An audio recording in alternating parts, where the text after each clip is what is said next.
ইয়া রাসূলুল্লাহ সাল্লাল্লাহু আলাইহি ইসলাম, কি করেননি আপনি আমাদের জন্য?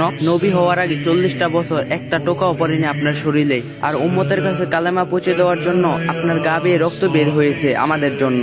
না খেয়ে কোনোদিনও থাকেননি, পেটের মধ্যে পাথর বেঁধেছেন ক্ষুধার যন্ত্রণায়, তাও জান্নাত থেকে খাবারের জন্য সুপারিশ করেননি, শুধু আমাদের কাছে কালেমার দাওয়াত পৌঁছে দেওয়ার জন্য। জান্নাতের সর্দার জেনেও রাতের পর রাত জেগে জেগে তাহাজ্জুদ নামাজে কেঁদেছেন উম্মতি উম্মতি বলে, কোনোদিনও নিজের জন্য কিছু চাননি যেন আমরা জান্নাতে যেতে পারি। অসংখ্য সাহাবীরা ত্যাগ করেছেন, নিজের বিলাসিতা বেছে নিয়েছেন কালেমা যেন আপনাকে নিয়ে আমাদের কাছে পৌঁছে দিতে পারে। কালেমা। ইয়া রাসূলুল্লাহ সাল্লাল্লাহু আলাইহি ওয়াসাল্লাম, মেরাজের রাতে যখন জান্নাত দেখেছিলেন, চাইলে আপনি সে জান্নাতে থেকে যেতে পারতেন, কিন্তু আপনি উম্মতদের জন্য ফিরে এসেছেন। জাহান্নাম দেখার পর বারবার উম্মতদের কথা ভেবে চোখ দিয়ে পানি ফেলছিলেন। ইয়া রাসূল, যেদিন আজরাইল আলাইহিস সালাম এসেছিলেন জান কবজ করতে, আপনার কাছে অনুমতি চেয়েছিলেন, আপনি বলেছিলেন, ভাই আজরাইল, আমি চলে যাওয়ার পর আমার উম্মতদের কি হবে? ইয়া রাসূলুল্লাহ, সেদিন আপনি আপনার কথা ভাবেননি, শুধু ভেবেছিলেন উম্মতের কথা। মৃত্যুর যন্ত্রণায় বলেছিলেন, আজরাইল, আমার বুকের উপর কি কোনো পাহাড় রাখলা?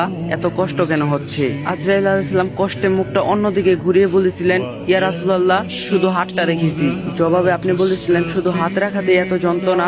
জিব্রাইল, যত কষ্ট দেবার আমাকে দাও, আমার উম্মতকে কোনো কষ্ট দিও না। শুধু এই দুনিয়াতে না, কিয়ামতের দিন যখন সকল মানুষ ছোটাছুটি করবে এক নবীর কাছে, সব নবীগণ বলবে, ইয়া নফসি ইয়া নফসি, একমাত্র আপনিই বলবেন, ইয়া উম্মতি ইয়া উম্মতি ইয়া উম্মতি। সেই দিনও আপনি কাঁদতে কাঁদতে লুটিয়ে পড়বেন সিজদায় আর বলবেন, আল্লাহ আমার উম্মতদেরকে বাঁচান। আর আমরা সেই উম্মতরা আজ শুধু ঘুম, জেনা, বেবিচার, পরকীয়া, ঢোল বাজনা, বেপরদা, বেহায়া, নাফরমানিতে লিপ্ত।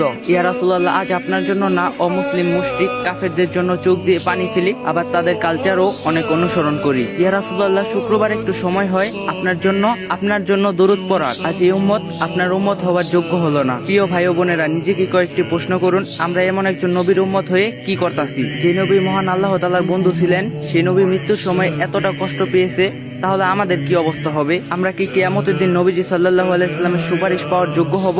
ভাবুন তো, মহান আল্লাহ পাক এবং নবীজি সাল্লাল্লাহু আলাইহি সাল্লাম যদি আমাদের থেকে একটাবার মুখ ফিরিয়ে নেয়, তাহলে আমাদের কি অবস্থা হবে? তো গাইস, যদি ভিডিওটা ভালো লাগে অবশ্যই কমেন্ট বক্সে বলে যাবেন, আর ভিডিওটা কপি লিংক আর শেয়ার করে দিবেন, যাতে অন্য আরেকজন দেখতে পারে।